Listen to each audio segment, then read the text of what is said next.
شروع اللہ کا نام لے کر جو بڑا مہربان نہایت رحم والا ہے۔ آفتاب کی روشنی کی قسم اور رات کی تاریکی کی قسم جب وہ چھا جائے۔ اے نبی صلی اللہ علیہ وآلہ وسلم، تمہارے پروردگار نے نہ تو تم کو چھوڑ دیا اور نہ تم سے ناراض ہی ہوا، اور آخرت تمہارے لیے دنیا سے کہیں بہتر ہے، اور تمہارا پروردگار تمہیں عنقریب اتنا کچھ عطا فرمائے گا کہ تم خوش ہو جاؤ گے۔ بھلا اس نے تمہیں یتیم پا کر جگہ نہیں دی؟ بے شک دی، اور تمہیں رستے سے ناواقف دیکھا تو سیدھا رستہ دکھایا، اور اس نے تمہیں تنگ دست پایا تو غنی کر دیا۔ تو تم بھی یتیم پر ستم نہ کرنا اور مانگنے والے کو جھڑکی نہ دینا، اور اپنے پروردگار کی نعمت یعنی وحی کا بیان کرتے رہنا۔ سورۃ الضحیٰ کا اس کا جو شان نزول ہے وہ یہ ہے کہ کچھ دنوں کے لیے، ایک تو بالکل شروع میں جو رک گئی تھی فترت وحی، اس کے علاوہ پھر ایک موقع آیا ہے کہ کچھ عرصے کے لیے بہت دن گزر گئے تو جبرائیل نہیں آئے، اور آپ کے اوپر ایک شدید قسم کی جو ہے وہ پریشانی طاری ہو گئی۔ کچھ لوگوں نے بھی طعنہ دینا شروع کر دیا، کچھ عرصے سے محمد تم نے کوئی نئی وحی نہیں سنائی، کیا ہوا؟ تمہارا شیطان کیا چلا گیا وسط؟ کوئی ایسا بھی بتایا گیا کہ ایک دفعہ کہیں متواتر کئی راتوں تک آپ رات کو اٹھے نہیں، تو کہا وہ تمہارا شیطان تمہیں چھوڑ گیا ہے۔ کوئی ساتھ کے رہنے والی عورت جو تھی کہ رات میں نے سنی نہیں تمہاری کوئی پڑھنے کی جو تم پڑھا کرتے تھے، کہ شاید شیطان تمہیں چھوڑ گیا ہے۔ خود آپ کو جس قدر ایک اشتیاق رہتا تھا کہ وہی آئے اور آپ کی وہ روح کو جو ہے مزید اور غذا اور تر و تازگی جو ہے وہ مسلسل ملتی رہے، اس کی وجہ سے یہاں تک آتا ہے کہ حضور فرماتے ہیں کہ اس درجے میں رنج اور غم میں تھا کہ میں سوچتا تھا کہ میں پہاڑ کے اوپر چڑھ کر اپنے آپ کو گرا دوں۔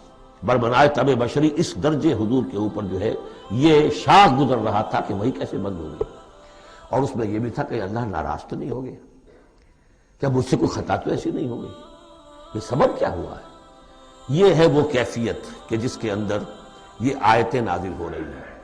اور اب آپ اس کو سمجھ لیجئے کہ اس کا نفسیاتی اور انسان کی باطنی کیفیات کے ساتھ کیا تعلق ہے۔ انسان پر دو طرح کی کیفیات طاری ہوتی رہتی ہیں، جیسے میں نے پہلے ایک دفعہ آپ کو بتایا صدیق اور شہید کے درمیان جو فرق ہے بنیادی، کہ کچھ بنیادی طور پر لوگ ایکسٹروورٹس ہوتے ہیں، کچھ بنیادی طور پر انٹروورٹس ہوتے ہیں۔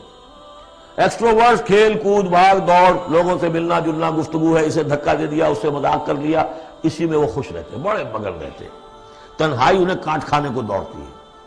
اور ایک انٹروورٹس ہوتے ہیں کہ وہ مجلس وغیرہ کو نہیں ہوتا، اپنے تنہائی میں کہیں بیٹھے ہیں، غور و فکر کر رہے ہیں، سوچ بچار کر رہے ہیں، انہیں وہ مجلس سے زیادہ اپنا گوشہ تنہائی جو ہے وہ زیادہ عزیز ہوتا ہے۔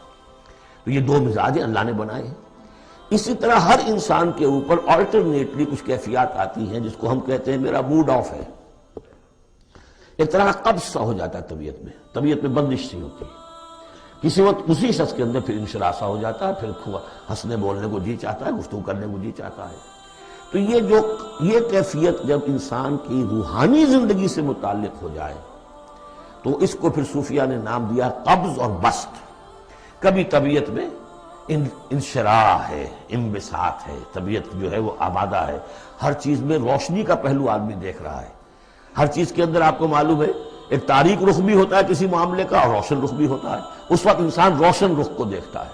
اور ایک وقت میں آتا ہے کہ طبیعت میں بندش سی لگ گئی ہے، جیسے اندر کوئی پکڑ لیا کسی نے، اب طبیعت جو ہے وہ بھی اپنے اندر وہ انقباض محسوس کر رہی ہے، اور پھر آدمی پیسیمسٹک ہو جاتا ہے، نا امید سا ہوتا ہے، پھر اسے ہر معاملے کا تاریک پہلو زیادہ نظر آنے لگتا ہے۔ تو یہ قبض اور بسط کی کیفیات ہیں۔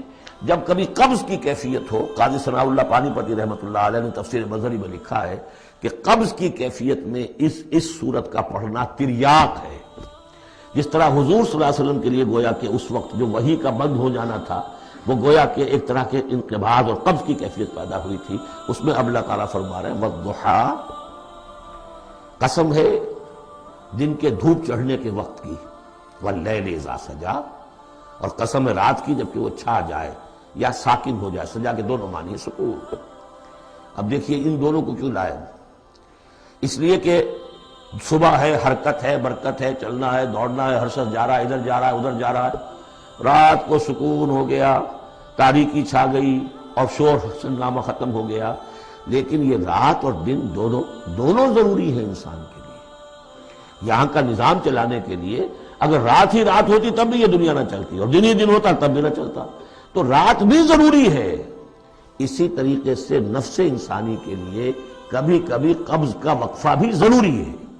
آپ اسے یہ نہ سمجھیں کہ اللہ تعالیٰ ناراض ہو گیا، یہ بھی ہماری تربیت کا ایک یوں سمجھیے کہ ایک جز ہے.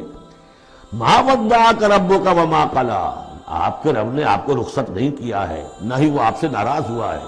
وَلَلْآخِرَةُ خَيْرٌ لَكَ مِنَ الْأُولَىٰ، اور اس کے بعد جو وقت آئے گا اس قبض کے بعد وہ پہلی سے بھی بہتر ہوگا.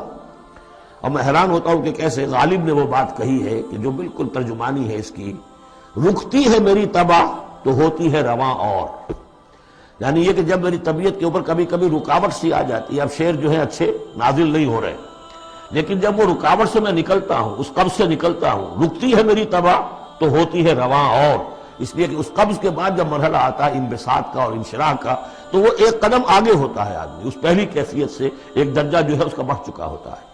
وَلَلْآخِرَةُ خَيْرٌ لَكَ مِنَ الْأُولَىٰ، یقیناً پچھلی ہر گھڑی، ہر ساعت اور ہر قبض کے بعد آنے والا انبساط آپ کے لیے پہلے سے اونچا درجہ لے کر آئے گا.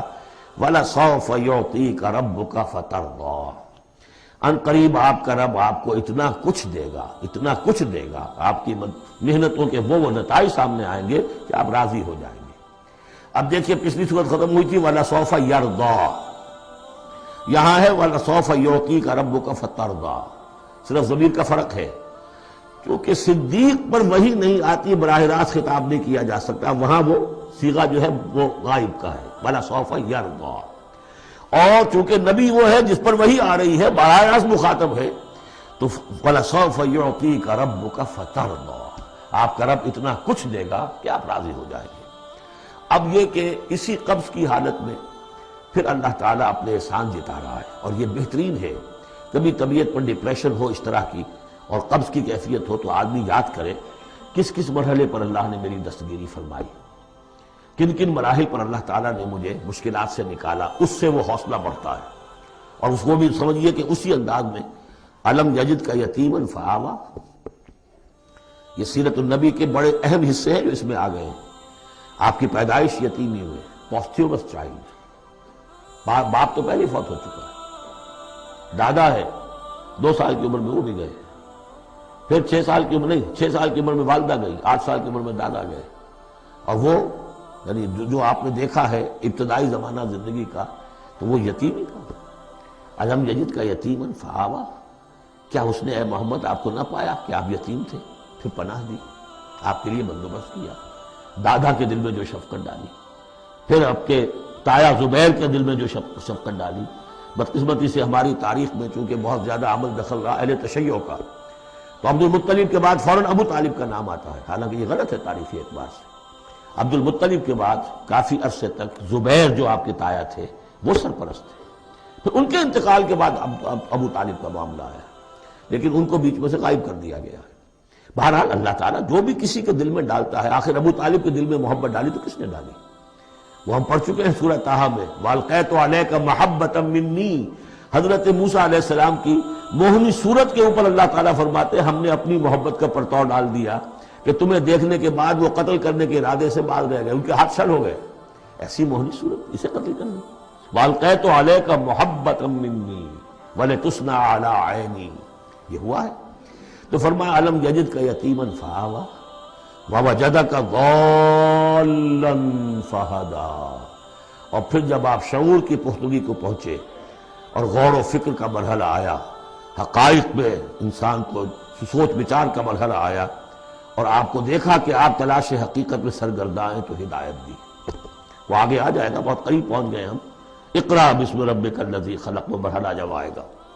وَوَجَدَكَ عَائِلًا فَأَغْنَىٰ، اور پایا آپ کو تنگ دست تو غنی کر دیا. کس طرح سے راستہ پیدا کیا ہے. خدیجہ الکبریٰ رضی اللہ تعالی عنہا نے جو بھی ان کے آپ کے محاسن دیکھے کتنی گرویدہ ہوئی ہیں. بڑے بڑے سردار قریش کے جو ہے ان سے نکاح کے خواہش مند تھے، انہوں نے خود جو ہے اپنی لونی کے ذریعے سے پیغام دیا ہے حضور کو. تو یہ ساری چیزیں جو ہے ان کی ساری دولت جو ہے وہ پوری کی پوری انہوں نے لا کر حضور کے قدموں میں ڈال دی ہے. وَوَجَدَكَ عَائِلًا فَأَغْنَىٰ فَأَمَّا الْيَتِيمَ فَلَا تَقْهَرْ. تو اے نبی تقاضے ان تینوں چیزوں کے کیا ہیں؟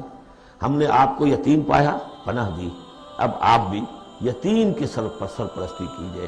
کسی یتیم کو اس کے اوپر کوئی جبر نہ ہو، سختی نہ ہو. وَأَمَّا السَّائِلَ فَلَا تَنْهَرْ، اور آپ جبکہ تلاش حقیقت میں سرگرداں تھے تو ہم نے آپ کو ہدایت دی. اسی طریقے سے اب آپ کو بھی کوئی شخص سائل بن کر آپ کے پاس آئے سوال کرے، اسے جھڑکنا نہیں ہے. اسے جو بھی سائل دونوں طرح کے ہوتے، سوال کرنے والا کوئی علمی سوال اور سوال کرنے والا کوئی مالی مدد کے لیے. وَأَمَّا بِنِعْمَةِ رَبِّكَ فَحَدِّثْ، اور جو ہدایت تمہیں دی ہے ہم نے اب اسے عام کرو. یہ نعمت ہے، آپ کے رب کا انعام ہے، یہ ہدایت جو آپ کو عطا ہوئی ہے اس کو بیان کرو. اس کے بیان کرنے میں یہ بھی ہے کہ اللہ کے انعامات کا چرچا انسان کرے اس کا شکر ادا کرنے کے لیے، اور یہ بھی ہے کہ اس کو پھیلائے اور عام کرے، دوسروں تک پہنچائے، ورنہ وہ بخل ہو جائے گا کہ وہ دولت جو ہے ہدایت کی اس کو آدمی صرف اپنی ذات تک محدود رکھے اور اس کا جو خیر ہے وہ دوسروں تک نہ پہنچائے.